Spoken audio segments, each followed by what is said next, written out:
સુરતની સુમુલ ડેરીમાં ફરી ભાજપનું શાસન નક્કી। ઓલપાડ નીઝર સહિત 3 બેઠક પર ભાજપના મેન્ડેટવાળા ઉમેદવારની જીત થઈ। મોવા બેઠક પર અપેક્ષ ઉમેદવારની જીત થઈ તો ધનસુખ પટેલની ઓલપાડ બેઠક પર જીત।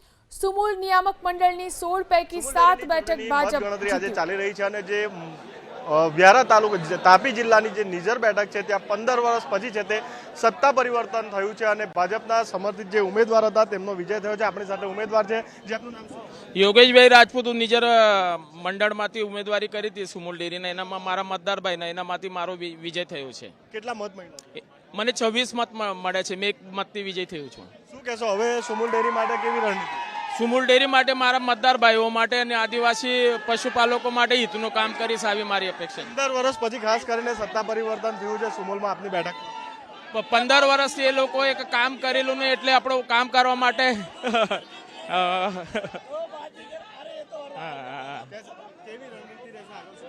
આગળ પશુપાલકો માટે હિતનું કામ કરીશ આવી પશુપાલકને કહ્યું। બિલકુલ, તો આપણી સાથે રાજપૂત હતા જે 15 વર્ષ પછી સત્તા પરિવર્તન થયું છે। આમ છે સમર્થકો છે તે ખાસ કરીને ખુશીનો જે માહોલ છે તે જોઈ રહ્યા છે। ખાસ કરીને અન્ય બેઠકનું પણ પરિણામ આવ્યું છે અને અન્ય તો સુમુલ નિયામક મંડળની 16 પૈકી 7 બેઠક ભાજપ બિનહરીફ જીતી ચૂકી છે।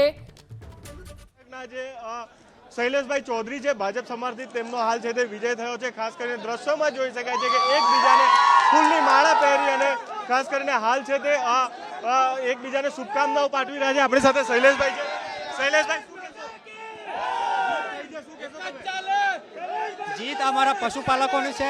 અમારો ડોલવણ તાલુકો પશુપાલક પર નિર્ભર છે અને હું શક્ય એટલા પ્રયત્ન મારા તરફથી કરીશ કે પશુપાલકને સારો ન્યાય મળે, સારો ભાવ મળે અને એ આર્થિક રીતે આ મારા કામથી આર્થિક રીતે વધારે ઉત્પન્ન થાય। કેટલા મતે જીત થઈ? 52માંથી 42 મતો મળ્યા છે મને। કેટલી ખુશી? ખુશીનો પાર નથી આજે, કારણ કે મારા જે કાર્યકર્તા છે એમની જે મહેનત છે એ મહેનત આજે અમને જોવા મળી છે। જીતના તરફથી ખુશીનો કોઈ પાર નથી।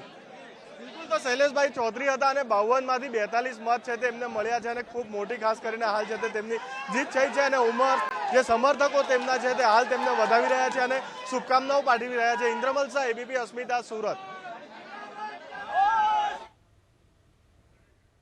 તો જોઈ શકાય છે જે રીતે ઉમરપાડા મતદાન વિભાગમાંથી અમીશભાઈ મણીલાલભાઈ વસાવા, સુમુલમાંથી ભારતીય જનતા પાર્ટીના મેન્ડેટ પર અમે ચૂંટણી લડતા હતા। 60 મતમાંથી 56 મત મને મળ્યા છે અને કોંગ્રેસના ઉમેદવારને ફક્ત 4 મત મળ્યા છે।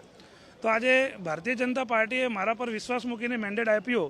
ખરા અર્થમાં ભારતીય જનતા પાર્ટીનું શ્રેષ્ઠ નેતૃત્વ, જિલ્લા સંગઠન, MP સાહેબ, અમારા ગણપતભાઈ વસાવા MLA સાહેબ અને સમગ્ર બિનહરીફ થયેલા તમામ ડિરેક્ટરો અને મતદાર ભાઈઓ, સંગઠનની ટીમ, તમામ પ્રમુખ મંત્રીશ્રીઓ અને કાર્યકર્તા મિત્રએ જે કંઈ મહેનત કરીને મારા પર વિશ્વાસ મૂકીને મને આ ચૂંટણીમાં જંગી બહુમતીથી જીતાડ્યો છે તે બદલ હું તમામનો ખૂબ ખૂબ આભાર માનું છું।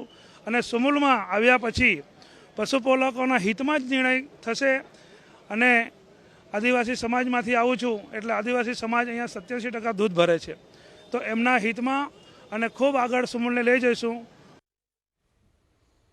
તો જે રીતે સુરતની સુમુલ ડેરીમાં ફરીથી ભાજપનું શાસન નક્કી। ઓલપાડ ઉમરપાડા બેઠક ઉપર ભાજપના મેન્ડેટવાળા ઉમેદવારનો વિજય થયો છે તો નીઝર બેઠક પર ભાજપના મેન્ડેટવાળા ઉમેદવારની જીત થઈ।